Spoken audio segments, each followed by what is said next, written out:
सतगुरुदेव भगवान के हिसार जेल से बाहर आने के बाद सतलोक आश्रम कमेटी वालों की तरफ से मैसेज आ रहे हैं कि एक शुक्राई नाथ जी हैं, कोई हरियाणा से, नाथ संप्रदाय से हैं, शुक्राई नाथ जी, जिनकी फोटो आप जी देख रहे होंगे। और सतलोक आश्रम से जुड़े भगत कह रहे हैं कि भाई शुक्राई नाथ जी संत रामपाल जी को ज्ञान चर्चा की चुनौती दे रहे हैं। और ये विकास सिंह पुरिया जी हैं, आप इनको जानते ही हैं, सतलोक आश्रम में सेवादार हैं, बड़े ही होनहार और योग्य उम्मीदवार हैं, सतगुरु रामपाल जी के आगामी उत्तराधिकारी बनने के योग्य हैं। ये हम इनका सम्मान करते हैं, बड़े आदर और सम्मान के योग्य हैं। तो इन्होंने अपनी सोशल मीडिया पर ये वीडियो डाला है कि भाई नाथ संप्रदाय से शुक्राई नाथ जी हैं जो संत रामपाल जी को ज्ञान चर्चा की चुनौती दे रहे हैं, और कह रहा कि हमें बहुत खुशी भी हुई है कि चलो कोई तो है जो संत रामपाल जी से ज्ञान चर्चा करने के लिए तैयार है। तो विकास सिंह पुरिया जी ने क्या कुछ कहा है, हम उन्हीं की जुबानी सुनेंगे, उन्हीं के मुख कमल से सुनेंगे। 2 मिनट का लगभग उन्होंने वीडियो बनाकर डाला है, और साथ में हम विश्लेषण भी करेंगे और अध्यात्म को समझने का हम प्रयास करेंगे कि जो गलतियां वर्तमान में ये सतलोक आश्रमों से जुड़े बड़े बड़े परम सेवादार कर रहे हैं, ऐसी गलतियां करने से हम बचें। तो क्या कुछ इन्होंने कहा है, सुनते हैं। आज कभी परमात्मा की दया से वो दिन आया जब संत रामपाल जी महाराज जी से चर्चा के लिए हर पंथ में कोई ना कोई तैयार हो रहा है। इसी प्रकरण में एक संत हैं शुक्राई नाथ जी, नाथ पंथ से हैं, और उन्होंने भी पोस्ट किया है जिसमें संत रामपाल जी महाराज जी को चुनौती दी है। ध्यान रखने योग्य बात क्या है, विकास सिंह पुरिया जी कह रहे हैं कि शुक्राई नाथ जी ने संत रामपाल जी को ज्ञान चर्चा के लिए चुनौती दी है। किसको चुनौती दी है? इनके अनुसार संत रामपाल जी को, हमारे अनुसार परमेश्वर रामपाल जी को। परमेश्वर रामपाल जी के भक्तों को चुनौती नहीं दी, परमेश्वर रामपाल जी के परिवार को चुनौती नहीं दी, सिंहपुरिया जैसे भक्तों को चुनौती नहीं दी। वो खुद भी अपने आप को एक संत कहता है, और इधर सतगुरु रामपाल जी के भगत भी उनको संत कहते हैं, यानी अपने गुरु जी को। तो ज्ञान चर्चा तो 2 संतों के बीच में होती है, 2 महापुरुषों के बीच में होती है। तो शुक्राई नाथ जी ने सिंहपुरिया जी के अनुसार संत रामपाल जी को ज्ञान की चुनौती दी है, ना कि संत रामपाल जी के भक्तों की। इस पॉइंट को आप जी याद रखना, क्योंकि आगे काम आएगा। आगे क्या कह रहे हैं? यहाँ हमारा निवेदन यही है कि शुक्राई नाथ जी, आप संत रामपाल जी महाराज जी को चुनौती देने से पहले ये जान लें कि गोरखनाथ जी और कबीर साहिब जी की 600 साल पहले गोष्ठी हुई थी, और उस गोष्ठी में गोरखनाथ जी परास्त हुए थे। अब आप ये कहेंगे दोनों समकालीन नहीं थे, लेकिन गोरखनाथ जी ऐसे ऐसे महापुरुष हैं, ये कभी भी पृथ्वी पर स्वयं को प्रकट करने का सामर्थ्य रखते हैं, प्रकट हो सकते हैं। वाह जी वाह, क्या बात है। बधाई के पात्र हैं हमारे गुरु भाई विकास सिंह पुरिया जी। क्या कह रहे हैं कि शुक्राई नाथ जी, आप सतगुरु रामपाल जी को चुनौती देने से पहले, उनसे ज्ञान चर्चा करने से पहले ये जान लें। क्या जान लें? कि गोरखनाथ जी ने भी एक बार 650 साल पहले कबीर जी से ज्ञान गोष्ठी की थी, ज्ञान चर्चा की थी, और उस ज्ञान गोष्ठी में कबीर जी ने गोरखनाथ जी को हरा दिया था। और गोरखनाथ जी कबीर जी के समकालीन थे। हालांकि गोरखनाथ जी बहुत पहले हुए थे, सतयुग में हुए थे। तो विकास सिंह पुरिया जी कह रहे हैं कि आप मन में शंका मत करना शुक्राई नाथ जी, कि भाई गोरखनाथ जी तो सतयुग में आए थे, उनका तो जन्म सतयुग में हुआ था, फिर 650 साल पहले उन्होंने कब क्या ज्ञान गोष्ठी की थी। तो विकास सिंह पुरिया जी क्या कह रहे हैं? विकास सिंह पुरिया जी कह रहे हैं कि गोरखनाथ जी वो महापुरुष हैं जो कभी भी प्रकट हो सकते हैं, कहीं भी प्रकट हो सकते हैं। ये पॉइंट हम सतगुरु रामपाल जी के भक्तों ने ध्यान से सुनना है दोबारा एक बार कि विकास सिंह पुरिया जी गोरखनाथ के प्रकट होने के विषय में क्या कह रहे हैं। नहीं थे, लेकिन गोरखनाथ जी ऐसे ऐसे महापुरुष हैं, ये कभी भी पृथ्वी पर स्वयं को प्रकट करने का सामर्थ्य रखते हैं, प्रकट हो सकते हैं। कि गोरखनाथ जी ऐसे महापुरुष हैं जो स्वयं को धरती पर प्रकट करने का सामर्थ्य रखते हैं, और ये कभी भी प्रकट हो सकते हैं, कहीं भी प्रकट हो सकते हैं। अब भाई और बहनों, विचार करने की बात यह है, इन सतलोक आश्रम वालों का ये ज्ञान, इनका ये तत्व ज्ञान उस दिन कहां चला जाता है, कौन से चूहे के बिल में घुस जाता है, जब ये लोग 8 सितंबर के दिन अपने पूज्य गुरुदेव भगवान सतगुरु रामपाल जी का जन्मदिन मनाते हैं।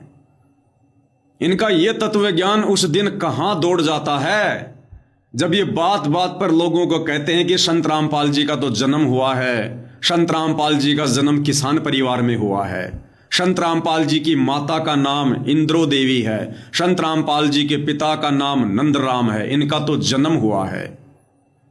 अरे उस समय तुम्हारा यह तत्व ज्ञान कहां चला जाता है भाई? ग्रहण लग जाता है क्या इसको? मंदबुद्धि प्राणियों, तुम खुद अपने मुख से कह रहे हो कि गोरखनाथ ये ऐसे महापुरुष हैं जो कभी भी प्रकट होने का सामर्थ्य रखते हैं। इनको बार बार मां के गर्भ से जन्म लेकर आने की जरूरत नहीं है, ये खुद प्रकट हो जाते हैं कहीं भी। अरे तो सतगुरु रामपाल जी को आप सतलोक आश्रम वालों ने गोरखनाथ से भी नीचे की कैटेगरी में समझ रखा है क्या? फिर आप ये बात क्यों नहीं मानते कि सतगुरु रामपाल जी भी प्रकट हुए हैं, और सतगुरु रामपाल जी वो महापुरुष हैं जो कभी भी कहीं भी प्रकट होने का सामर्थ्य रखते हैं?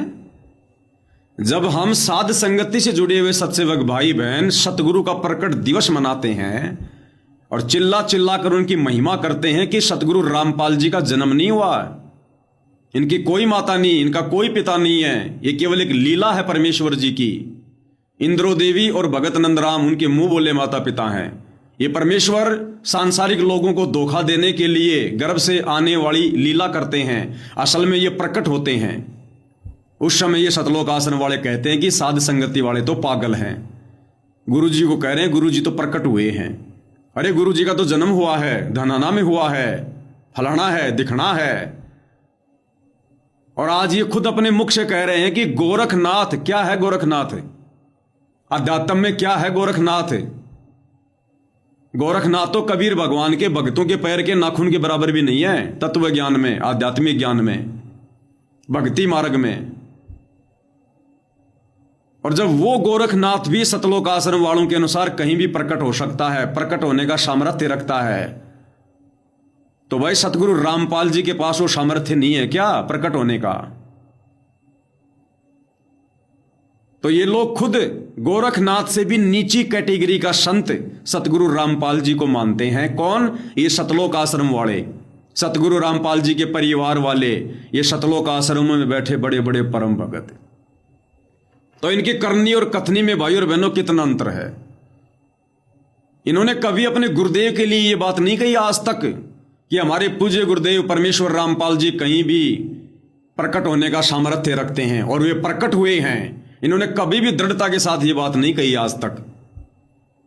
और गोरखनाथ जो कबीर परमेश्वर जी के शिष्य बने थे 650 साल पहले, और आज वही कबीर परमात्मा सतगुरु रामपाल जी के रूप में धरती पर प्रकट है, जिनके आगे गोरखनाथ की कोई औकात नहीं, कोई हैसियत नहीं है, और यह परमात्मा कभी प्रकट नहीं हो सकता, ये जन्म लेकर आता है, इनके पास वो सामर्थ्य नहीं है। तो सतलोक आश्रम वालों, अपनी बुद्धि पे थोड़ा सा जोर डालो, थोड़ा सा जोर। परमेश्वर रामपाल जी को भोग लगा के भोजन किया करो ताकि तुम्हें सद्बुद्धि आए, तुम्हारे पाप कर्मों का नाश हो। अब आगे क्या कह रहे हैं? साथ में इन्होंने और क्या कहा? सुकराई नाथ जी को कह रहे हैं कि ज्ञान चर्चा करने से पहले इस बात का आपको ज्ञान होना चाहिए कि कबीर जी ने भी गोरखनाथ जी के साथ में ज्ञान चर्चा की थी और गोरखनाथ जी ने मुंह की खाई थी। बहुत सारी पुस्तकें दिखा दिखा के और उनको सोशल मीडिया पर वो प्रमाण भी दिए जा रहे हैं कि देखो इस पुस्तक में लिखा है कि गोरखनाथ के साथ में कबीर जी ने ज्ञान गोष्ठी की थी, ऐसे ऐसे कबीर जी ने गोरखनाथ जी को हरा दिया था। तो भाई सतलोक आश्रम वालों, तुम सुकराई नाथ जी को इस प्रकार की बातें कह के ज्ञान चर्चा से पहले तुम उनको डरा रहे हो या ज्ञान चर्चा के लिए बुला रहे हो? अरे तुम उनको डरा रहे हो क्या कि गोरखनाथ जी के पंथ से संबंधित सुकराई नाथ जी आप क्या ज्ञान चर्चा करोगे? आपके पास में क्या ज्ञान है? जिस गोरखनाथ ने नाथ संप्रदाय को चलाया, जिस संप्रदाय से आप जुड़े हो, उस गोरखनाथ को 650 साल पहले कबीर जी ने हरा दिया था। आप क्या ज्ञान चर्चा करोगे? तो भाई तुम सुकराई नाथ को ज्ञान चर्चा से पहले डरा रहे हो या उनको बुला रहे हो? एक छोटा सा चुटकुला याद आ गया। एक बार क्या हुआ, एक आलसी व्यक्ति था और उसके बीवी बच्चे मायके चले गए और वो इतना आलसी था कि भाई अब रोटी कौन बनाएगा। रोटी ना बनाने के चक्कर में वो 5 दिन भूखा रह सकता था, इतना आलसी आदमी था। अब जैसे उसके बीवी बच्चे मायके गए, दूसरे दिन उस भाई का एक रिश्तेदार आ गया। अब भाई को बड़ी चिंता होगी कि यहां तो मैं मेरे लिए भोजन नहीं बना रहा, रोटियां नहीं बना रहा, अब इसके लिए कैसे बनाऊं। रिश्तेदार दोपहर को आया था, शाम हो गई। जब शाम हुई तो उस भाई ने कहा जी खाना खाओगे? तो रिश्तेदार ने कहा जी ये कोई पूछने की बात है, आए हैं यहां रहेंगे तो खाना भी यहीं खाएंगे। अच्छा हाँ, कितनी रोटी खाओगे? और रिश्तेदार ने कहा भाई ये क्या चक्कर है। उसने सोचा भाई ये अपने हिसाब से बना रहा होगा। बोला जी मैं 4 रोटी खाऊंगा। 4 ही खाता था बेचारा रोजाना। बोला जी 4 खाऊंगा। 4 रोटी खाओगे, वो भी मेरे हाथ की। अब उसने सोचा भाई ये मोटी मोटी बनाता होगा, तो बोला जी 3 खाऊंगा। 3 और मेरे हाथ की खा लोगे 3 रोटी? उसने देखा और मोटी मोटी बनाता होगा, तो बोला जी 2 खा लूंगा। वो बोला भाई साहब सोच ले, मेरे हाथ की और 2 रोटी खा लेगा, सोच ले। उसने सोचा भाई ये ढंग से कोई बाटी वाटी बनाता होगा, मोटी हनुमान जी का रोट बनाता होगा। तो उसने कहा जी 1 तो खा ही लूंगा। बोला 1 रोटी तो खा ही लूंगा। अब इतने में वो भाई क्या बोला, बोले यार सो जा, अब 1 रोटी के लिए क्या तवा गर्म करवाएगा मेरे से। बोला सो जा यार, अब 1 रोटी के लिए क्या तवा गर्म करेंगे, सो जा। उस रिश्तेदार को सुला दिया। तो इसी प्रकार भाइयों और बहनों, ये सतलोक आश्रम वाले, ये विकास सिंह पुरिया जैसे भगत, ये सुकराई नाथ को डरा रहे हैं क्या? ये तुम्हारा गोरखनाथ भी हार गया था, पराजित हो गया था, देख लेना तुम्हारे साथ क्या होगा। तुम तो गोरखनाथ के बराबर भी नहीं हो। अगर ज्ञान चर्चा करने आओ या चुनौती दो तो सोच समझ के दो। तो भाई विकास सिंह पुरिया जी, आप डरा रहे हो या आप उनको ज्ञान चर्चा के लिए बुला रहे हो? थोड़ा ध्यान रखो इन बातों का। अब आगे विकास सिंह पुरिया जी क्या कह रहे हैं, ध्यान से सुनिएगा भाई और बहनों। इसको कहते हैं गुरु का गुरु बनना। यह जरूरी नहीं है कि सतगुरु रामपाल जी 11 साल के बाद में सतलोक आश्रम धनाना में आ गए तो भक्तों का ज्ञान योग खुल जाएगा। आकर के उन्होंने आशीर्वाद दे दिया, मैन भक्तों को दिन में कई बार दे दिया, तो इनकी बुद्धि ऑन हो गई होगी, और ज्यादा ऑफ होती जा रही है, और ज्यादा। अब आगे क्या कह रहे हैं भाई और बहनों, ध्यान से सुनिएगा। अब इसी चर्चा को आगे बढ़ाते हुए कबीर साहब का एक दोहा है, उसका आप अगर विवरण दे दें। कबीर कौन ब्रह्मा का पिता है, कौन विष्णु की माँ, शंकर का दादा कौन है, ये हमको दे बता। बस इतनी सी बात है शुक्राईनाथ जी। अगर आप ब्रह्मा जी का पिता, विष्णु जी की माँ और शंकर जी का दादा बता देंगे, और ये कोई ऐसी वैसी बात नहीं है, ये कबीर साहब जी का दोहा है और इसका उत्तर जो है संत रामपाल जी महाराज जी अपने ज्ञान में दे चुके हैं। आप अपने पंथ में, अपने ज्ञान में इसका उत्तर दे दें। हम चर्चा के लिए संत रामपाल जी महाराज जी की दया से, संत रामपाल जी महाराज जी की आज्ञा से, उनके शिष्य चर्चा के लिए आपसे हमेशा तैयार हैं। और गुरु से पहले हमारा निवेदन स्वीकार करें, हम चर्चा के लिए तैयार हैं। बस इतना सा बताना है, कौन ब्रह्मा का पिता है, कौन विष्णु की माँ, शंकर का दादा कौन है, हमको दे बताओ। सत साहिब सतगुरुदेव जी की जय। तो देखा भाई और बहनों, इसको कहते हैं बेबुद्धि के काम, इसको कहते हैं जबरदस्ती का ठेकेदार, इसको कहते हैं गुरु का गुरु बनना। शुक्राईनाथ ने चुनौती दी है परमेश्वर रामपाल जी को ज्ञान चर्चा के लिए, ना कि परमेश्वर रामपाल जी की संगत को, ना कि उनके भक्तों को। और ये मेंढक की तरह बीच में फुदक फुदक के आ रहे हैं मान बढ़ाई के लिए, और पहले सवाल कर रहे हैं उससे कि शुक्राईनाथ जी हमें ये जवाब दे दो, कौन ब्रह्मा का पिता है, कौन विष्णु की मां, शंकर का दादा कौन है, हमको दे बता। अरे तुम्हें क्यों बताएगा भैयो, उसने ज्ञान चर्चा करनी है सतगुरु रामपाल जी से, उसने ज्ञान चर्चा की चुनौती दी है सतगुरु रामपाल जी को। सतगुरु रामपाल जी के भक्तों से तो उनका कोई लेना देना ही नहीं है। अब ये बिन बुलाए मेहमान की तरह बीच में फुदक रहे हैं, पहले सवाल कर रहे हैं उससे। अरे सवाल भाई सतगुरु रामपाल जी करेंगे या शुक्राईनाथ जी करेंगे? उन दो महापुरुषों के बीच में होनी है ज्ञान चर्चा। ये बीच में सवाल पे सवाल दाग रहे हैं और कह रहे हैं कि हमारे गुरुजी से ज्ञान चर्चा से पहले हमारे से ज्ञान चर्चा कर लो, हमारे से ज्ञान चर्चा कर लो, हमारे गुरुजी से ज्ञान चर्चा से पहले। ये है जबरदस्ती के ठेकेदार, ये कर लेंगे ज्ञान चर्चा भाई और बहनों, है इनको इतना ज्ञान। अच्छा, ये विकास सिंह प्रिया क्यों बोल रहा है ये बात? अज्ञानता में। ये जबरदस्ती की ठेकेदारी छूटती नहीं है इंसान से। राज त्यागना सहज है, सहज नारी का ने, मान बढ़ाई ईर्ष्या दुर्लभ तजनाई। ये मान बढ़ाई नहीं छोड़ी जा सकती है, बड़ा मुश्किल है जिसको ये रोग लग जाए।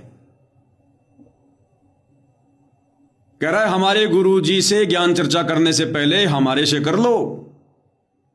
और ये बात ये क्या सोच के बोल रहा पता है कि 650 साल पहले गोरखनाथ जी ने ज्ञान चर्चा की चुनौती दी थी पंडित रामानंद जी को।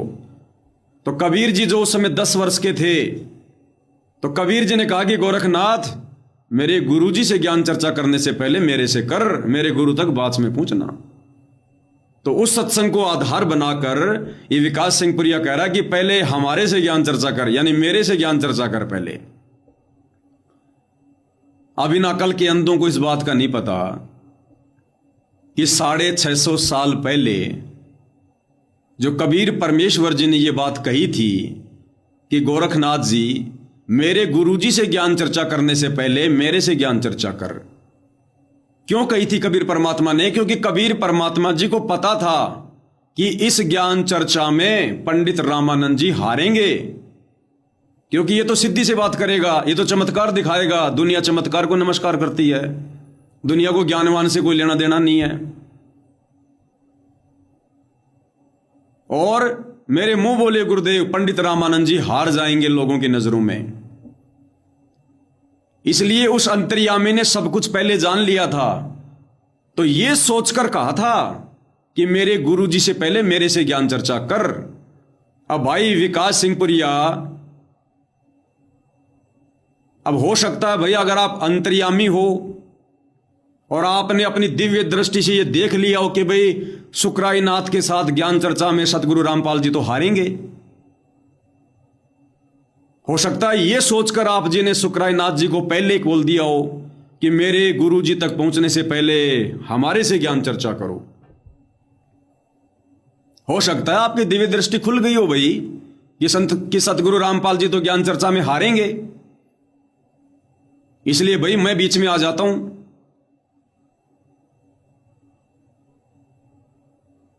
तो ये है भाई और बहनों बेबुद्धि के काम, बेअकली के काम। भाई जब तेरा गुरु है, ये अब हिसार जेल में थोड़ी बैठे हैं पूज्य गुरुदेव, अब तो शतलोक आश्रम धनाना में बैठे हैं ना। अरे तुम्हें तो खुशी मनानी चाहिए कि चलो कोई तो है जो ज्ञान चर्चा के लिए आ रहा है, और तुम्हें विश्वास होना चाहिए अपने गुरुदेव के ऊपर, अपने गुरुदेव के ज्ञान के ऊपर, उनकी समर्थता के ऊपर। और तुमने स्वागत करना चाहिए इनका कि आओ जी, आपका स्वागत है शतलोक आश्रम धनाना में, आप हमारे पूज्य गुरुदेव भगवान के साथ बैठकर ज्ञान गोष्ठी कीजिए, हम भी उस ज्ञान चर्चा से कुछ जो है वो शिक्षा लेंगे। ये बीच में ठेकेदार बन रहे हैं। जैसे ये बरवाला कांड 2014 के समय बीच में ठेकेदार बन गए थे ना, पुलिस प्रशासन आ रहा था सतगुरु रामपाल जी को लेने के लिए, ये बीच में ठेकेदार बन गए कि सतगुरु रामपाल जी तक पहुंचने के लिए हमारी लाशों के ऊपर से गुजरना पड़ेगा। और क्या हुआ फिर, क्या हुआ उसके बाद तुम आश्रम वालों को अच्छे से पता है। भागे सारे के सारे पीठ दिखाकर भगोड़े बनकर, ललकार गए प्रशासन को। पहले तो उस प्रशासन को ललकार दिया, ये संत रामपाल जी को पकड़ने से पहले हमारी लाशों के ऊपर से गुजरना पड़ेगा। और जब वो पुलिस प्रशासन आया सामने, तब भाग लिए सारे के सारे भगोड़े बन के। आज भी तुम वही करना चाह रहे हो क्या? गुरु की बेइज्जती करवाना चाह रहे हो क्या? तुम भक्तों की औकात है क्या भाई? तुम इन छोटे मोटे नाथों को भी तुम जीत पाओगे? है तुम्हारी औकात? है तुम्हें इतना ज्ञान है? तुम शतलोक आश्रम वालों को अपने कबीर पंथ के बारे में तो ज्ञान नहीं है 10% भी। इन शतलोक आश्रम वालों को 10% भी ज्ञान नहीं है इस कबीर पंथ के विषय में। ये गोरखनाथ जी के पंथ के विषय में क्या खाक जानेंगे? ये गोरखनाथ के विषय में इनको केवल इतना है पता जितना सतगुरु रामपाल जी ने 2-4 बातें बता रखी हैं, इससे ज्यादा नहीं पता इनको कुछ भी। तो जरूरी हो शुक्राना तुम्हारे से वही ज्ञान चर्चा करेगा जो गुरु जी ने हमें जो बातें जो बता रखी हैं गोरखनाथ जी के विषय में। उनके पास तो दुनिया भर की अटपट है, दुनिया भर की बातें उनके पास तो। और लोगों को तो बढ़िया बढ़िया वही चाहिए जो ज्यादा बोले। लोगों को शास्त्रों से मतलब नहीं है कि भैया शास्त्रों में दिखाएगा। लोगों को सारा दिन पेट भरने से फुर्सत नहीं है, तुम्हारे शास्त्र देखने का समय उनके पास में। अगर विकास सुंगप्रिया ये सोचकर अगर सामने कूद रहा है कि मेरे गुरु से पहले मेरे से ज्ञान चर्चा कर, क्योंकि हम लोग शास्त्र दिखाएंगे लोगों को ज्ञान चर्चा में प्रोजेक्टर पर, कि भाई दुनिया शिक्षित है, लोग शास्त्रों को देखकर और स्वयं निर्णय कर लेंगे कि शुक्राय नाथ हार गया या विकास सिंहपुरी हार गया, किसकी बात सही है। अरे भैया लोगों के पास समय नहीं है तुम्हारे शास्त्र देखने का। और लोग तो वैसे ही सतगुरु रामपाल जी के इस तत्व ज्ञान को जो है वो नापसंद करते हैं। लोगों ने तो वैसे ही उनको ब्रह्मा विष्णु महेश की भक्ति ना करवाने की उपाधि दे रखी है। लोगों ने तो वैसे ही सतगुरु रामपाल जी को सनातन धर्म का विरोधी घोषित कर रखा है। लोग तो वैसे ही सतगुरु रामपाल जी के ज्ञान के विरोध में हैं। और तुम उनके चेले चपाटे शुक्राय नाथ से ज्ञान चर्चा करके शास्त्र दिखा के तुम विजय प्राप्ति की इच्छा जता रहे हो क्या?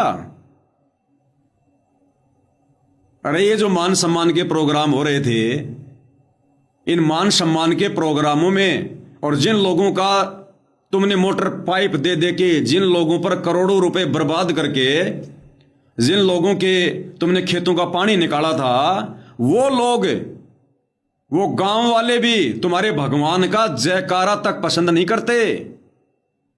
वो तुम्हारी ज्ञान चर्चा कहां से पसंद करेंगे? देखा नहीं क्या वीडियो तुमने? जब इन मान सम्मान के कार्यक्रमों में सतगुरु रामपाल जी का जयकारा लगाया जा रहा था, सादीपुर हरियाणा में जो मान सम्मान का कार्यक्रम हुआ था, उसमें जब इस कबीर भगवान का जयकारा लगाया जा रहा था, बोलो बंदी छोड़ की जय, तो वो ही गांव वाले, जिन गांव वालों का तुमने मोटर पाइप दे दे के पानी निकाला था, वो गांव वाले जयकारा सुनना भी पसंद नहीं करते तुम्हारे भगवान का। और तुम्हारी कितनी खड़ी खड़ी बेइज्जती करी थी उन लोगों ने, सुन लो एक बार। वाक्य में ये पेरा पटा भाई, भगवान के बाद अगर कोई किसान का है तो संत रामपाल है भाई। बंदी छोड़ सदगुरु रामपाल जी भगवान जी की जय हो। बंदी छोड़ की मैं बोल दूंगा भाई, तू बीच में ना बोलो, दो बात कर देंदा कर दे। एक बार बोल दो बा बंदी छोड़ की। इब तो पानी पी लिए बा, लाठी ना दिए बीच में। सुन लिया, ये वही गांव वाले हैं जिनको तुमने करोड़ों के मोटर पाइप दिए थे, और उन लोगों के गांवों में जाकर उस कार्यक्रम का करोड़ों रुपया अपनी जेब से लगाकर जब तुम लोगों ने अपने भगवान का जयकारा लगाया, बोलो बंदी छोड़ की जय, तो गांव वाले क्या कह रहे हैं कि बीच में लाठी ना दे, ठंडा पानी पी ले, शांति रखे। मैं बोल दूंगा बंदी छोड़ की जय, दो बात कहनी है मैंने, कह लेने दे। और ये तुम्हारे सतलोक आश्रम वाले, ये गुरुजी का भांजा सुनील लाठर वहीं खड़ा, उसके पास में छोटा सा मुंह हो गया दीपक जितना। क्या कह रहे हैं एक बार फिर से सुन लो। वाक्य में ये पेरा पटा भाई, भगवान के बाद अगर कोई किसान का है तो संत रामपाल है भाई। बंदी छोड़ सदगुरु रामपाल जी भगवान जी की जय हो। बंदी छोड़ की मैं बोल दूंगा भाई, तू बीच में ना बोलो, दो बात कर देंदा कर दे। एक बार बोल दो बा बंदी छोड़ की। इब तो पानी पी लिए बा, लाठी ना दिए बीच में। इब तो पानी पी लिए भाई, लाठी ना दिए बीच में। मैं बोल दी तेरी बंदी छोड़ गई, तू चुप रही भाई। तुम्हारे भगवान के जयकारे भी पसंद नहीं है जनता को, और तुम सोच रहे हो हम शुक्राईनाथ के साथ उसी जनता के बीच में बैठ के शास्त्र दिखा दिखा के ज्ञान चर्चा करके उसको हरा देंगे। तो भाई ये बीच में ठेकेदार ना बना करो। ये तुम्हारी जो ठेकेदारी है ना, ये सतगुरु रामपाल जी के ऊपर भारी पड़ती है। ये तुम्हारी ठेकेदारी करोथा कांड में भारी पड़ गई, ये तुम्हारी ठेकेदारी बरवाला कांड में भारी पड़ गई, और अब भी तुम वही ठेकेदारी कर रहे हो तुम अभी भी। तुम्हारा बीच में कोई लेना नहीं कोई देना नहीं। वो ज्ञान चर्चा सतगुरु रामपाल जी के साथ करना चाहता है, तुम बीच में मेंढक बन के फुदक रहे हो। करने दो ना, अच्छी बात है ना। क्या तुम्हें विश्वास नहीं अपने गुरु जी के ऊपर? क्या तुम्हें अपने सतगुरु के ऊपर विश्वास नहीं है क्या? अरे इतना तो विश्वास कर लो कम से कम, इतना ज्ञान सुनकर। ये भगवान किसी से हारने वाला नहीं है। जब ये भगवान किसी से मरने वाला नहीं है, हिसार जेल से बाहर आते कह दिया कि इंसान का मारा नहीं मरूंगा, तो इतना भी विश्वास करो, ये भगवान किसी इंसान से ज्ञान चर्चा में हारने वाला भी नहीं है। लेकिन भाई और बहनों, अमर वाणियां हैं परमात्मा की, वो कभी झूठी नहीं हो सकती, कभी झूठी नहीं हो सकती। और गुरुदेव ने कहा कि जो व्यक्ति अपने गुरु को मानुष मानता है और उनके साथ भी रहता है, उसके मन में कभी न कभी दोष आएगा। और ये दोष इन सतलोक आश्रम वालों में कूट कूट के भरा हुआ, कूट कूट के बीच में खड़े हो रहे हैं कि हम करेंगे पहले ज्ञान चर्चा हमारे गुरु जी से। क्या ज्ञान चर्चा करोगे तुम? अरे क्या ज्ञान चर्चा करोगे तुम? अगर शुक्राईनाथ जी इस वीडियो को देख रहे हो, क्योंकि मेरे वीडियो अक्सर वो देखते हैं, उनके कमेंट्स वगैरह जो है आते रहते हैं। अगर शुक्राईनाथ जी इस समय लाइव वीडियो देख रहे हो, तो शुक्राईनाथ जी आप इनसे 3 सवाल कर लेना, केवल 3 सवाल करना आप। उन तीनों में एक का भी जवाब ये लोग नहीं दे पाएंगे, एक का भी। इनके खोपड़ी के बाल उड़ जाएंगे। विचार करते करते आज जो इनके काले बाल है ना, ये सफेद हो जाएंगे, इनकी उम्र बीत जाएगी। ये सतलोक आश्रम से जुड़े ठेकेदार ये उन 3 सवालों के जवाब नहीं दे पाएंगे। अपने ही पंथ से संबंधित नाथ संप्रदाय की तो बात छोड़ दो, इनको 5% भी नहीं पता इन लोगों को नाथ संप्रदाय के विषय में। इन आश्रम वालों को केवल इतना ही पता है कि कौन ब्रह्मा का पिता है, कौन विष्णु की मां, और शंकर का दादा कौन है, हमको दे बता। बस इनको केवल इतना ही ज्ञान है, इससे ज्यादा कुछ नहीं है इनको अपने पंथ के विषय में नहीं पता 5% भी। तो भाई विकास सिंह पुरिया जी, आपने जो सवाल किया ना शुक्राईनाथ से, तो पहली बात तो यह कि आप सवाल करने के अधिकारी नहीं है, क्योंकि ज्ञान चर्चा की चुनौती शुक्राईनाथ ने दी है। तो पहला सवाल भी शुक्रानाथ ही करेगा। सवाल करने का अधिकारी भी, ये प्रश्न करने का अधिकारी भी वही है जो आदमी चुनौती देता है। तुम्हें इतना भी ज्ञान नहीं है क्या? तो भाई शुक्रानाथ, आपसे भी मैं प्रार्थना करूंगा, क्योंकि मैं पवन दास सन 2013 से परम पूज्य सतगुरु रामपाल जी परमेश्वर जी का शिष्य हूं, उनका भगत हूं। 2014 में बरवाला कांड हुआ। बरवाला कांड के बाद सतगुरु रामपाल जी के पंथ में 2 पार्ट बन चुके हैं। ये आम समाज को नहीं पता है, धीरे धीरे पता अब चलेगा। सतगुरु रामपाल जी की संगत में उनके जेल जाने के बाद में 2 भाग हो गए। एक भाग जिसे सतलोक आश्रम कहा जाता है, जिसे सतगुरु रामपाल जी के कलयुगी बेटा बेटी भाई बंधु रिश्तेदार जगह जगह सतलोक आश्रम खोलकर धार्मिक धंधे के रूप में चला रहे हैं। इन्हें सतगुरु रामपाल जी से, उनके ज्ञान से, भक्ति से, मोक्ष से कोई लेना देना नहीं है। इन्होंने केवल उनके नाम से आश्रम खोलकर धर्म को धंधे में तब्दील कर रखा है। इनको बड़ा आनंद आ रहा है राजनीति करने में, भक्तिहीन लोगों के साथ भाईचारा बढ़ाने में। और दूसरा जो पंथ है, दूसरा जो मार्ग है, जो भाग है, उसको कहते हैं साध संगति। ये साध संगति से जुड़े जितने भी भगत हैं, ये इन आश्रमों में नहीं जाते।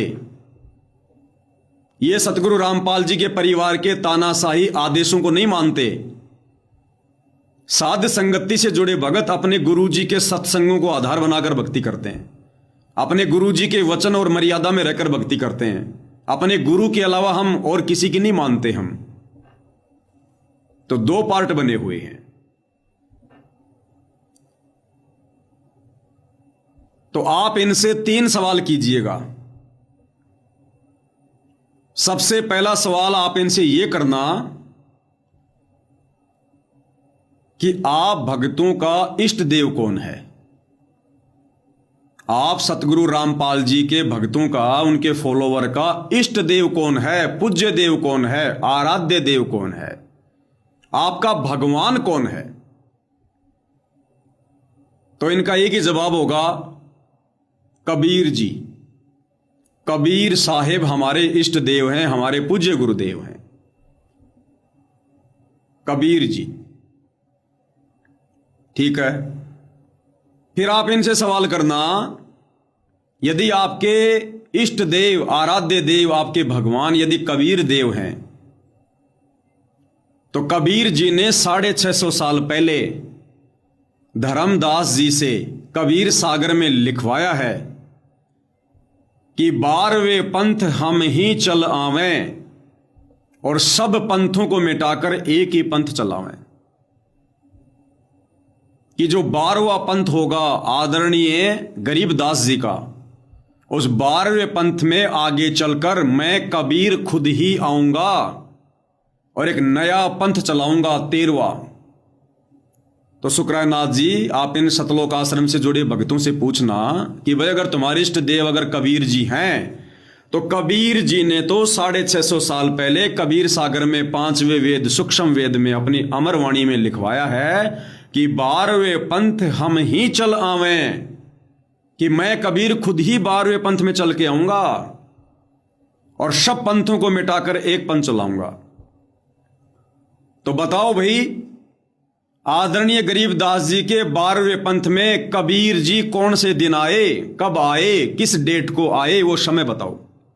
साबित करो कि कबीर जी जो 650 साल पहले आए थे, वो अपनी वाणी के अनुसार वर्तमान में आदरणीय गरीबदास जी के 12वें पंथ में आ चुके हैं। क्योंकि अब तो गरीबदास जी का 12वां पंथ समाप्त हो चुका है।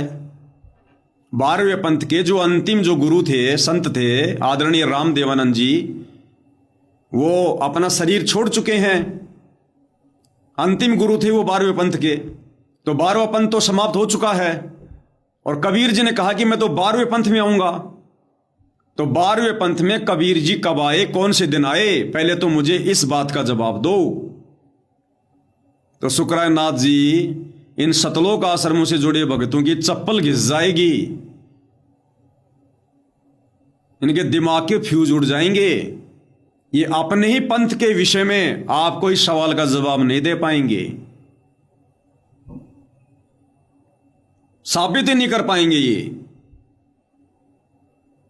और ये करेंगे फिर अटपट, और क्या कहेंगे आपको कि जी 9 मार्च 1997 को 9 मार्च 1997 को कबीर जी धरती पर आए, सतगुरु रामपाल जी को मिले,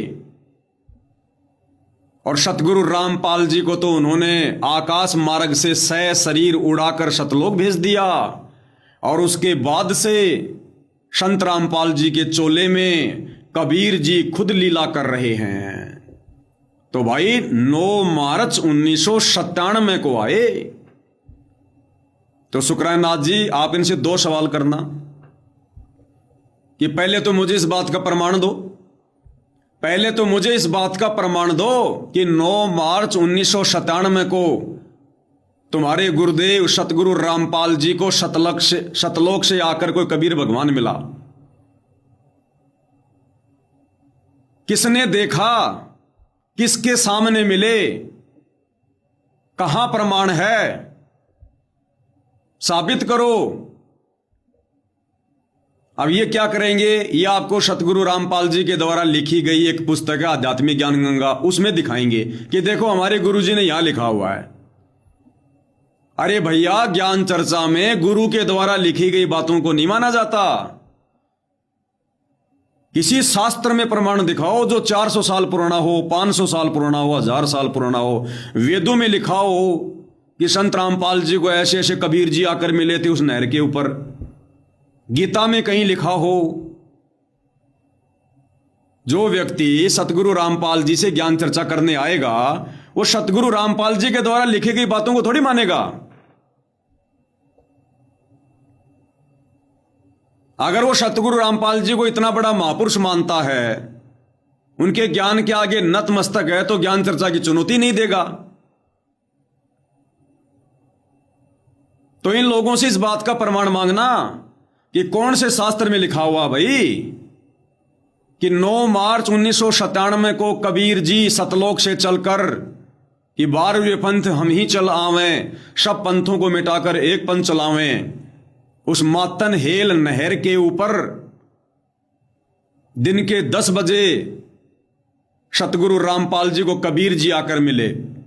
कौन से शास्त्र में लिखा है? कबीर सागर में लिखा तो बताओ, गरीबदास जी के सदग्रंथ साहिब में लिखा तो बताओ, चारों वेदों में, गीता जी में, कुरान पुराण में लिखा तो बताओ भाई।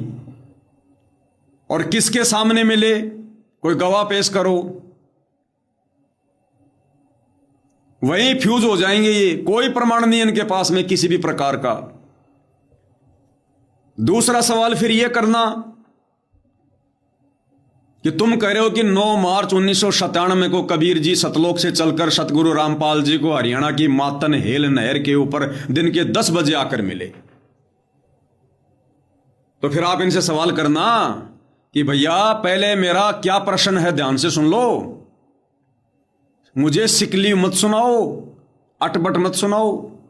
मैंने यह सवाल किया है, यदि कबीर जी तुम्हारे इष्ट देव हैं तो 12वें पंथ में कबीर जी अपनी वाणी के अनुसार कौन से दिन आए, कब आए? वो बोलेंगे जी आपको बता तो दिया 9 मार्च 1997 को आए। तो आप उनसे कहना भैया मैं बच्चा नहीं हूं, ज्ञान चर्चा करने आया हूं। 9 मार्च 1997 से 3 महीने पहले 12वां पंथ समाप्त हो चुका था। तुम तो 3 महीने आगे की मुझे बातें बता रहे हो जिसका कोई प्रमाण भी नहीं है। 12वें पंथ के अंतिम गुरु आदरणीय रामदेवानंद जी और आदरणीय रामदेवानंद जी जो सतगुरु रामपाल जी के मुंह बोले गुरु जी थे, 26 जनवरी 1997 को उन्होंने शरीर छोड़ दिया था। 26 जनवरी 1997 को। तो 26 जनवरी 1997 को 12वां पंथ पूरी तरह से नष्ट हो गया था, खत्म हो गया था गरीबदास जी का। 26 जनवरी 1997 को। और भैया तुम तो मार्च की बात कर रहे हो, जनवरी, फरवरी, मार्च, 9 मार्च। तुम तो 2.5 महीने आगे की बात कर रहे हो कि कबीर जी इस दिन आए अरे भैया, जो तुम दिन बता रहे हो ना 9 मार्च 1997, उससे 2.5 महीने पहले तो 12वां पंथ खत्म हो चुका था। मैं 12वें पंथ की बात कर रहा हूं कि 12वें पंथ में कबीर जी कौन से दिन आए, इस बात का प्रमाण दो। अगर नहीं दे सकते तो इसका मतलब तुम्हारा जो इष्ट देव है, जो कबीर है, वो झूठा है। फिर तुम्हारे भगवान की वाणियां झूठी हैं कि 12वें पंथ हम ही चलावें। हमने तो सुना कि कबीर जी की वाणियां अखंड हैं, कबीर जी की वाणियां अमर हैं, कभी फैल नहीं हो सकती। तो मुझे इस बात का जवाब दो भाई। उन्होंने तो 12वें पंथ में आने की बात कही थी, तो 12वें पंथ में कब आए? 26 जनवरी 1997 से पहले का बताओ मुझे कि कबीर जी 12वें पंथ में कब आए, कौन से दिन आए। इनके पास में कोई जवाब नहीं, किसी भी प्रकार का कोई जवाब नहीं। फिर वो कहते ना कि भाई मरता क्या नहीं करता, फिर ये क्या कहेंगे कि भाई कबीर परमात्मा जी नहीं आए, उन्होंने अपनी आत्मा को भेज दिया, उन्होंने अपने अंश को भेज दिया, सतगुरु रामपाल जी को भेज दिया उन्होंने। तो शुक्रानाथ जी, आप इनसे सवाल करना कि ठीक है भाई, जैसा तुम कह रहे हो ठीक है कि कबीर भगवान नहीं आए, इसका मतलब कबीर तो झूठा हो गया, जैसा वाणी में बोला था वैसा तो वो पाया नहीं। चलो कोई बात नहीं, उन्होंने अपने अंश को भेज दिया होगा शतलोक से, अपने परम अंश को भेज दिया होगा सतगुरु रामपाल जी को। जैसा तुम कहते हो कि भाई संत रामपाल जी कबीर जी के अवतार हैं, वो नहीं आए तो सतगुरु रामपाल जी को भेज दिया शतलोक से। लेकिन ज्ञान चर्चा हो रही है, ज्ञान चर्चा में कोई भी बात कहेंगे तो उसका कोई प्रमाण होना चाहिए। तो शुक्रानाथ जी, फिर आप इनसे सवाल करना सिंहपुरिया जी से कि तुम लोगों के अनुसार अगर कबीर जी ने अपना अंश भेज दिया, अपना अवतार भेज दिया, अपना परम अंश भेज दिया, जिसे तुम सतगुरु रामपाल जी कह रहे हो, तो भैया मुझे इस बात का चारों वेदों में, गीता जी में, कुरान में, पुराण में, बाइबल में कहीं भी कोई प्रमाण दो जो कबीर जी ने यह कहा हो कि अगर मैं नहीं आऊंगा तो अपना कोई अंश भेजूंगा। इस बात का प्रमाण दो मुझे। कहां लिखा हुआ है, कौन से शास्त्र में लिखा हुआ है कि गरीबदास जी के 12वें पंथ में मैं कबीर अपना अंश भेजूंगा?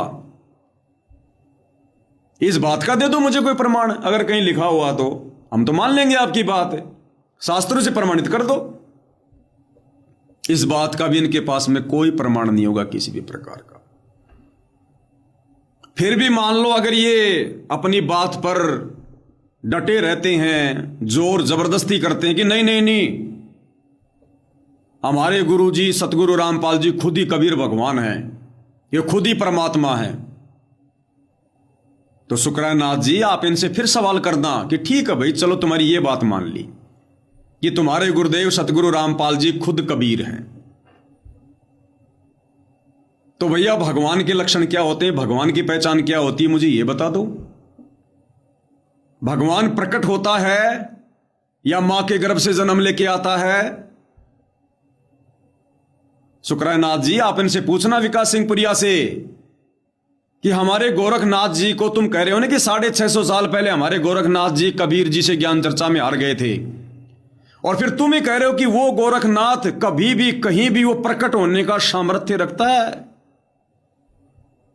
तो अब मुझे यह बता दो कि अगर तुम्हारे सतगुरु रामपाल जी खुद ही कबीर भगवान हैं, तो भैया ये कब प्रकट हुए, कौन से दिन प्रकट हुए?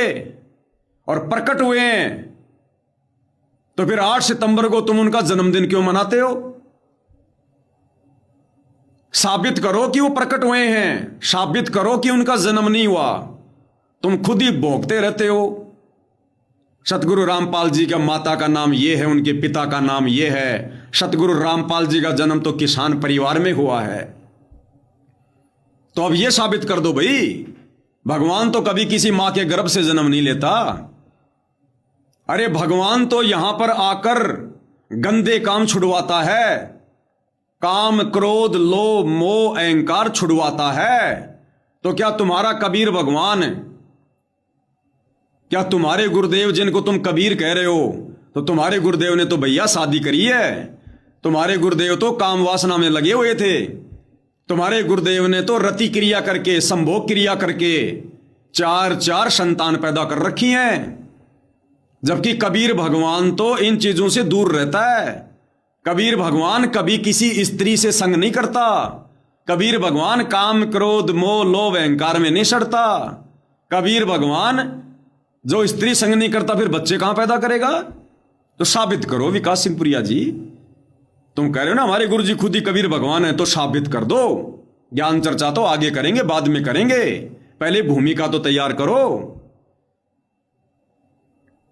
कोई जवाब नहीं दे पाएंगे किसी भी प्रकार का। और इन तमाम सवालों के जवाब प्रमाणित तत्व ज्ञान आधार से, पूज्य गुरुदेव जी के आशीर्वाद से हम सत्सेवक भाई बहनों ने ना जाने कितने वीडियो बना बना के सोशल मीडिया पर वायरल कर रखे हैं। उसके बावजूद भी ये लोग आपको जवाब नहीं दे पाएंगे, क्योंकि भाई ये अध्यात्म है, ये अध्यात्म है। और इस अध्यात्म को अध्यात्म की दृष्टि से समझा जाएगा। ये जबरदस्ती ना कोई समझ सकता, ना कोई किसी को समझा सकता, चाहे लाख कोशिश कर लो। और यही कारण है आज तक सतगुरु रामपाल जी ने किसी के साथ में कोई ज्ञान चर्चा क्यों नहीं करी। जिन जिन को सतगुरु रामपाल जी ने ज्ञान चर्चा का न्योता दिया, आज तक कोई उनके सामने ज्ञान चर्चा करने क्यों नहीं आया? क्योंकि भाई और बहनों, परमेश्वर रामपाल जी ने उन आत्माओं में प्रेरणा की जिस कारण से वो आत्मा ज्ञान चर्चा के लिए नहीं आई। ये मदन पंथी नितिन रायजादा 11 साल से चिल्ला रहा था ज्ञान चर्चा, ज्ञान चर्चा, ज्ञान चर्चा। अब आ गए सतगुरु रामपाल जी, अब कर लो ज्ञान चर्चा। नहीं जाएंगे, नहीं करेंगे, नहीं कर सकते। बहुत सारे रीजन है इसके। भाई ये कलयुग की बिचली पीढ़ी है। ये कलयुग की बिचली पीढ़ी है। और इस समय कोई ज्ञान चर्चा ये परमात्मा किसी से नहीं करेगा। अरे बाप कभी अपने बच्चों से ज्ञान चर्चा करेगा क्या? शोभा देगा? बाप अपने बच्चों को ज्ञान चर्चा में हरा के खुश हो सकता है क्या? बाप हमारी आत्मा का कल्याण करने आया है साम दाम दंड भेद से। 2009 में सतगुरु रामपाल जी ने ज्ञान चर्चा का न्योता दिया था चारों शंकराचार्यों को। टीवी के माध्यम से भी इन्फॉर्म किया, अखबारों में ऐड निकलवाए। और सतगुरु रामपाल जी ने सतलोक आश्रम बरवाड़ा में चारों शंकराचार्यों के लिए आसन लगवाया। नहीं आए। क्यों नहीं आए? परमेश्वर जी ने उनको प्रेरणा नहीं की। कारण चाहे कुछ भी आ गया हो, चाहे उनमें मान बढ़ाई हो, अहंकार हो कि हम क्या करेंगे, सतगुरु रामपाल जी का तो कोई वजूद ही नहीं है। हम तो संस्कृत के प्रकांड ज्ञाता, हम तो जगत गुरु हैं, शंकराचार्य हैं। कारण चाहे कुछ भी बनाओ उनके मन में, इस मालिक को पता है कि ये कलयुग की बिचली पीढ़ी है। और इस काल ने आत्माओं को इतना ज्यादा चतुर बना दिया है, आंखों प्रमाण देखकर भी ये लोग स्वीकार नहीं करेंगे। और चारों शंकराचार्य अगर आ जाते तो ये तो जाहिर सी बात है ज्ञान चर्चा में वो हारते। और हारने के बाद वो अपनी कितनी बड़ी बेइज्जती मानते। क्या उसके बाद भी वो सतगुरु रामपाल जी की शरण में आते? बिल्कुल नहीं आते, बिल्कुल नहीं आते। अब कोई ये सोचे कि साहब अगर वो नहीं आते तो उनके लाखों चेले हैं, करोड़ों चेले हैं भारत में, वो लोग तो उनको हारा हुआ जानकर आ ही जाते। नहीं, अगर वो आ भी जाते तो क्या करते सतगुरु रामपाल जी उनका? सतगुरु रामपाल जी अपने सत्संग में कहते हैं कि बच्चों पहले इस ज्ञान को समझो, पहले इस परमात्मा के ज्ञान को समझो, सत्संग सुनो, उसके बाद यहां पर नाम दीक्षा लेने के लिए आओ। तो सतगुरु रामपाल जी ये 650 साल पहले वाला समय नहीं है। इन्होंने भीड़ इकट्ठी नहीं करनी है जो काशी के भंडारे में इन्होंने 24 घंटे दूसरा रूप बनाया केशव बंजारे का। केशव बंजारे के रूप में सवाल कर रहे हैं, खुद कबीर परमात्मा जवाब दे रहे हैं। 8 पहर 24 घंटे ज्ञान चर्चा हुई, सत्संग सुनाया। और गुरुदेव ने बताया कि जो 18 लाख लोग आए थे उनमें 15-16 लाख लोगों ने दीक्षा ली थी। तो आज ये परमात्मा इस प्रकार से लोगों को दीक्षा दिलवाकर अपना शिष्य नहीं बनाना चाहता। भाई वो तो पार होने का समय नहीं था 650 साल पहले वाला। उस समय तो परमात्मा ने केवल उनको अपनी शरण में लेकर उनको भक्ति से चार्ज करके मनुष्य जन्म देने थे। पार होने का समय, मोक्ष का समय तो ये कलयुग की पिछली पीढ़ी है। इस समय तो परमात्मा ठोक बजा के लेगा। इस समय परमात्मा भीड़ इकट्ठी नहीं करेगा कि ज्ञान चर्चा कर ली और वो संत हार गए और उनके चेले सतगुरु रामपाल जी के भगत बन जाएंगे और सतगुरु रामपाल जी उन लाखों लोगों को भगत बनता हुआ देखकर बड़े खुश होंगे। ये परमात्मा भीड़ का ग्राहक नहीं है। इस परमेश्वर को हंस ही हंस, भगत, निर्विकार आत्मा,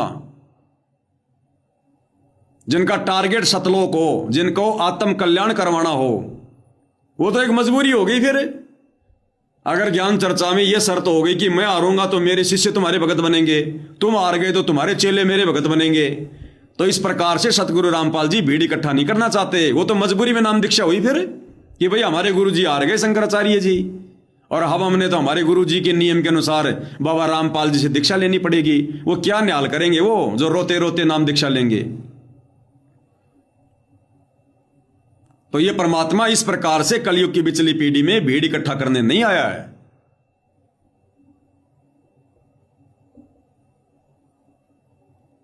तो विकास सिंह पुरिया जी, हम तो आपसे प्रार्थना करेंगे आप अपनी इन हरकतों से बाज आओ। अगर सुकराई नाथ जी अगर ज्ञान चर्चा सतगुरु रामपाल जी से करना चाहते हैं तो बीच में मेंढक की तरह मत फुदको, अपनी भक्ति करो ना। अब गुरु जी आ गए, अब भक्ति कर अपनी, छोड़ दे मान बढ़ाई को, क्या रखा भी इसमें।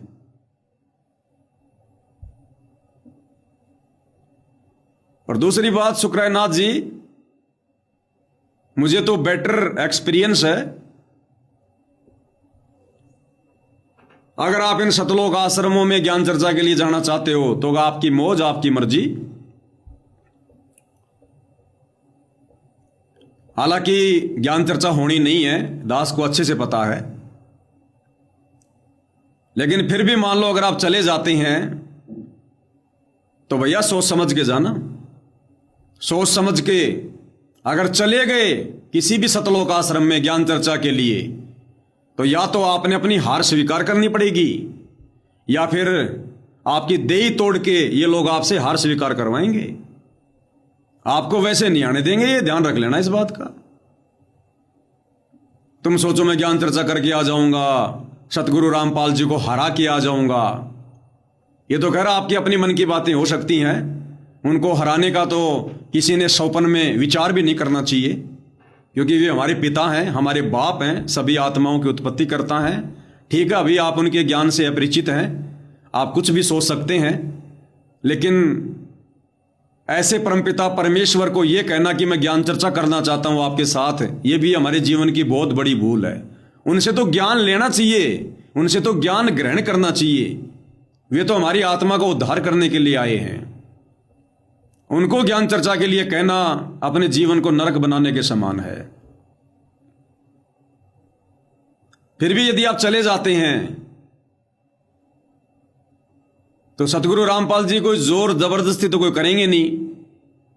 सर्वानंद की तरह यदि आपने अपने आप को विजय घोषित भी कर दिया तो आप आश्रम से बाहर नहीं आ पाओगे। देखते नहीं आप, चारों तरफ बॉडीगार्ड रहते हैं, बॉडीगार्ड, बंदूकधारी। बॉडीगार्ड किस लिए रखे जाते हैं पता है? दूसरे की बॉडी को तोड़ने के लिए। बॉडीगार्ड किस लिए रखे जाते हैं? दूसरों की बॉडी को तोड़ने के लिए। और बॉडीगार्ड कोई प्यार प्रेम में नहीं रखे जाते, तो ध्यान दे लेना इस बात का। ये वही लोग हैं जिन्होंने बरवाला कांड के समय 300 पुलिस वालों के पत्थर मार मार के उनके घुटने तोड़ दिए थे। ये वही हैं सतलोक आश्रम कमेटी वाले, सतगुरु रामपाल जी का परिवार, ये विकास सिंह पुरिया जैसे भगत, ये वही लोग हैं। आप वहां ज्ञान चर्चा करने के लिए जा रहे हो ना, वो पुलिस प्रशासन भी सतगुरु रामपाल जी को लेने के लिए जा रहा था। आप कितने लोग जाओगे? आप शुक्राय नाथ, आपके साथ में 10, 15, 20, 100 आदमी चले जाओगे ज्यादा से ज्यादा। 10,000 पुलिस फोर्स आई थी, 10,000 बरवाला कांड के समय। और इन्हीं लोगों ने भक्तों को कमांडो बना बना के उन पुलिस वालों के घुटने फुड़वा दिए, घुटने। सोच लो तुम 100 लोगों की क्या हालत होगी। ये वही है, सुधरे नहीं है, और ज्यादा बिगड़ गए। संत रामपाल जी के जेल जाने के बाद तो और ज्यादा बिगड़ गए ये। इन्होंने और तौर तरीके सीख लिए, घुटने ढंग से कैसे फोड़े जाते हैं। ध्यान रख लेना इस बात का भाई, सोच समझ के जाना, ये तो वापस आ नहीं पाओगे ढंग से। मैं इनको बहुत अच्छे से जानता हूं, ये भगत नहीं है, ये भगत नहीं है, ध्यान रख लेना इस बात का। ये भगत के रूप में भेड़िए हैं, भेड़िए। आज अगर सतगुरु रामपाल जी हरियाणा प्रदेश में यदि बदनाम है, केवल इन भगत के भेष में भेड़ियों के कारण, उनके परिवार के कारण, इन आश्रम कमेटी वालों के कारण, उनके रिश्तेदारों के कारण, आज भी पूरा हरियाणा बरवाला कांड का दोषी सतगुरु रामपाल जी को समझ रहा है, जबकि बरवाला कांड का मुख्य दोषी उनका परिवार है। ये सतलोक आश्रम कमेटी वाले हैं। सतगुरु रामपाल जी का परिवार, उनके दोनों लड़के, उनका भाई, ये लोग हैं।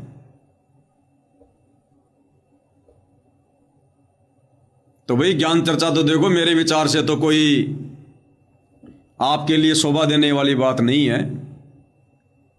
आप पहले सतगुरु रामपाल जी का अच्छे से सत्संग सुनो और निष्पक्ष होके सुनो। देखो, आत्मा का कल्याण आपने भी करवाना है, तभी तो आपने संत का चोला धारण किया है। आप नाथ संप्रदाय से जुड़े, अपने माता पिता को छोड़ दिया, अपनी संपत्ति को छोड़ा। आपने क्यों छोड़ा? भगवान पाने के लिए।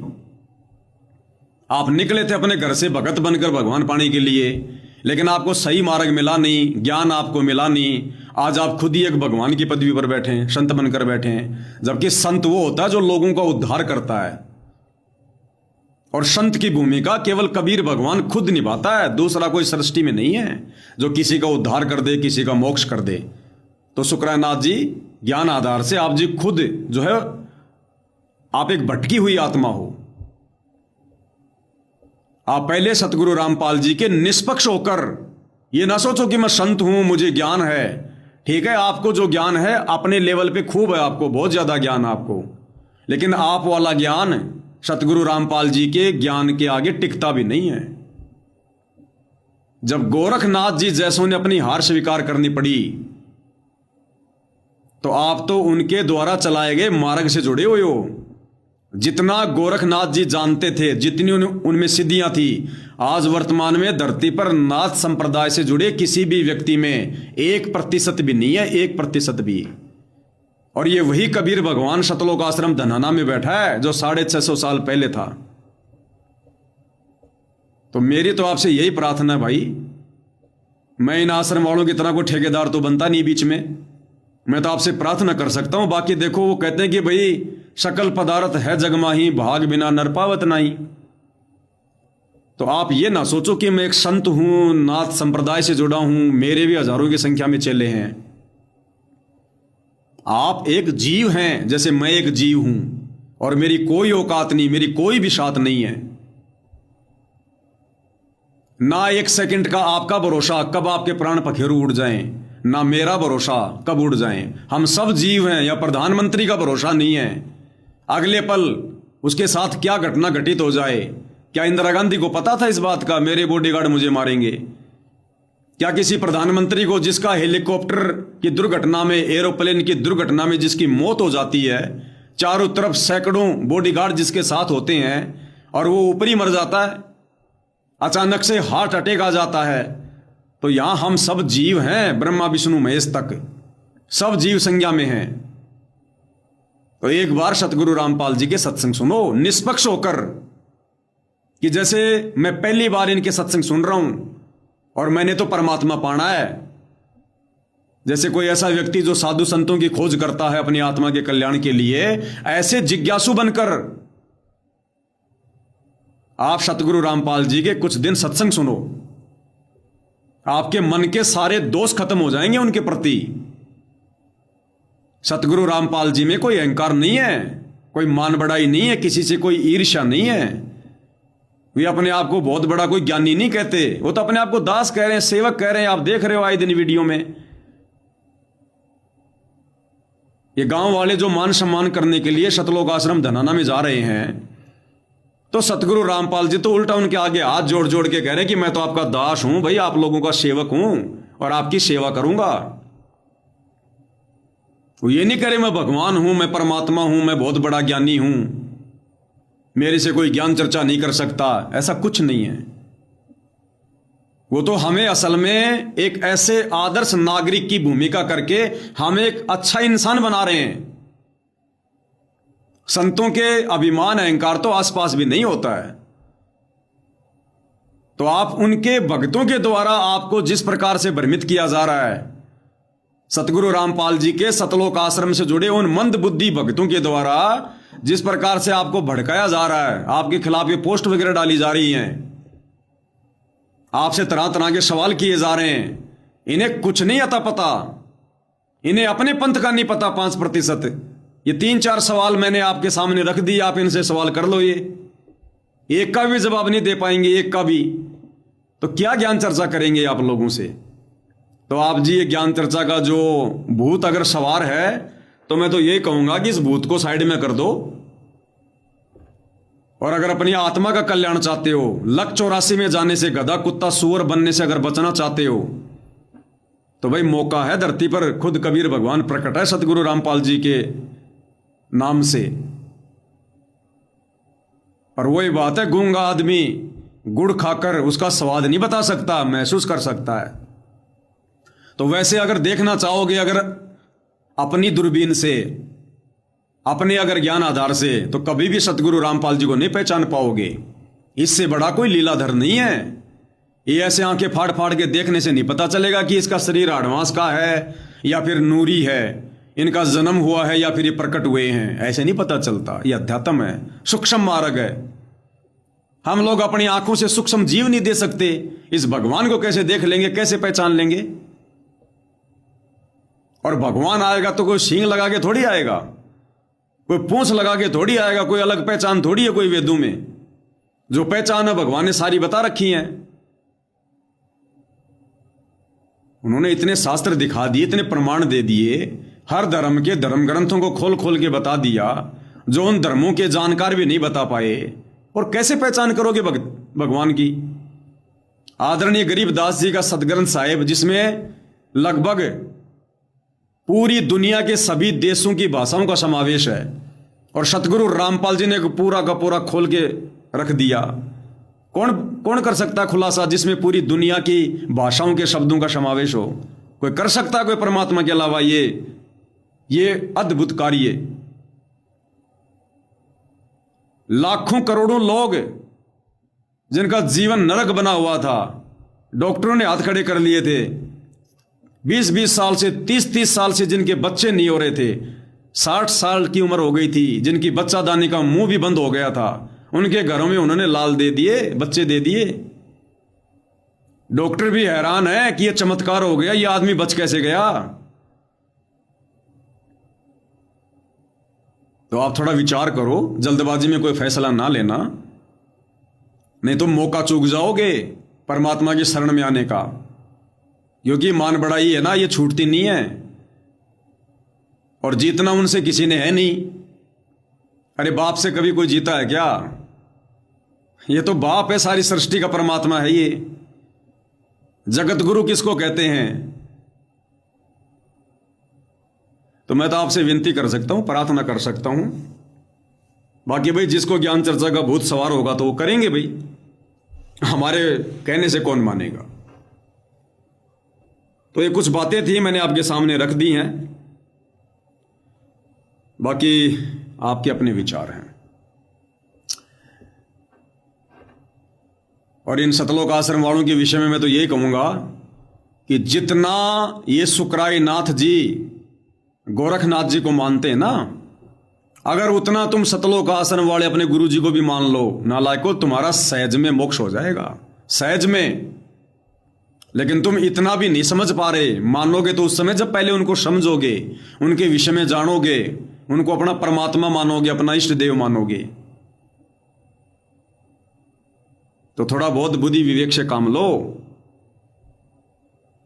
अब तो कम से कम अपने मान बढ़ाई वाले अस्त्र शस्त्र त्याग दो। अब तो कम से कम भगत बन के भक्ति कर लो। अब तो इन बकवादों को छोड़ दो। हमारे गुरुजी से पहले हमारे से ज्ञान चर्चा करो। क्यों, तुम्हारे गुरुजी हारने वाले हैं क्या? अरे तुम्हारे गुरुजी हारने वाले हैं क्या? या तुम्हारे गुरुजी का ज्ञान खत्म हो गया? या जैसे वो दादा गुरुजी के भक्तों ने आपस में सोचना शुरू कर दिया था कि दादा गुरुजी बूढ़े हो गए, इनका दिमाग सटक गया। ऐसी धारणा बन गई क्या कि गुरुजी तो बूढ़े हो गए, 74 साल के हो गए, अब गुरुजी को कहां ध्यान है, कौन से शास्त्र में क्या लिखा हुआ भूल गए होंगे गुरुजी 11 साल से जेल में रह के। अब तुम गुरु के गुरु बनना चाहते हो क्या? तुम्हारे गुरु में सामर्थ्य नहीं है क्या ज्ञान चर्चा का? तो थोड़ा बहुत अपनी बुद्धि पे जोर दो। भगत बन के भक्ति कर लो, आत्मा का कल्याण करवा लो। ठेकेदार ना बनो, बीच में मारे जाओगे फ्री में। इस परमपिता परमेश्वर की इन लीलाओं को देखकर ये ना सोच लेना कि बस हम तो जो हमने 11 साल में जो भी बकवाद करी है गुरुजी ने समर्थन कर दिया। गुरुजी ने तो बैडमिंटन वालों से बैडमिंटन की फोटो ले ली, गुरुजी ने उनको आशीर्वाद दे दिया। ये तुम समझ नहीं पा रहे इस परमात्मा के खेल को। ये क्या खेल खेल रहा है? जैसे गुरुदेव ने आते कहा था ना कि इस परमात्मा ने हिरण्यकश्यप को वरदान भी दे दिए, जो मांगा वो दे दिया, और लास्ट में उसका बक्कल भी उतार दिया। तो 11 साल से जेल में बैठे कबीर भगवान सतगुरु रामपाल जी से तुम लोगों ने जो जो वरदान मांगे ज्ञान विरुद्ध, जी स्टेडियम बनवा दो, जी जाटों के आरक्षण में जाएंगे, जी गुंडों की सीबीआई जांच का समर्थन करेंगे, जी लाइब्रेरी बनवाएंगे, जी धर्मशाला बनवाएंगे, जो जो बकवादे तुम लोगों ने किए, जो जो वरदान लिए ना इस कबीर भगवान से मानुष मानकर, और दे दिए तुम्हें सारे के सारे, ये बक्कल भी उतारेगा समय आने पर, ध्यान रख लेना। तुम्हारी बुद्धि ऑफ है तो हम तो प्रार्थना कर सकते हैं, संभल जाओ, सुधर जाओ, माफी मांग लो गुरुदेव से अपने गुनाहों की। जो गुनाह तुम लोगों ने कर डाले हैं, जो गुनाह करने से तुम अब भी बाज नहीं आ रहे, गुरु को मानुष मानकर, और गलतियों पे गलतियां। वो तीसरा झटका जो गुरुदेव ने कह रखा ना कि तीसरा झटका काल नहीं उठ पाएगा। कौन है काल? तुम ही हो। तीसरा झटका क्या है समझने नहीं क्या? पहला झटका करो था कांड, दूसरा झटका बरवाला कांड, और तीसरा झटका अब जो लगेगा जिसको काल सहन नहीं कर पाएगा, यानी तुम सतलोक आसन वाले, गुरु का परिवार, ये संगत, वो तीसरा झटका सहन नहीं कर पाएगी। जब ये परमात्मा सात संगति को खड़ा कर देगा दुनिया के सामने कि ये है मेरा मार्ग, ये है वो भगत जो पार होंगे, ये है वो भक्ति विधि सतलोक जाने की जो सात संगति वाले कर रहे हैं, वो झटका तुम सहन नहीं कर पाओगे। इसलिए अभी भी थोड़ा बहुत समय है। ये दयालु परमात्मा है, इसकी दयालुता का फायदा उठा लो। नाक रगड़ रगड़ के माफी मांगो, बकवाद करने से पीछे हट लो, वरना डूब चुके हो पूरी तरह से। 1-2 नहीं, अनंत मनुष्य जन्म गए तुम्हारी बर्बादी में। अनंत युग तक नहीं संभालेगा फिर ये परमात्मा, अनंत युग तक।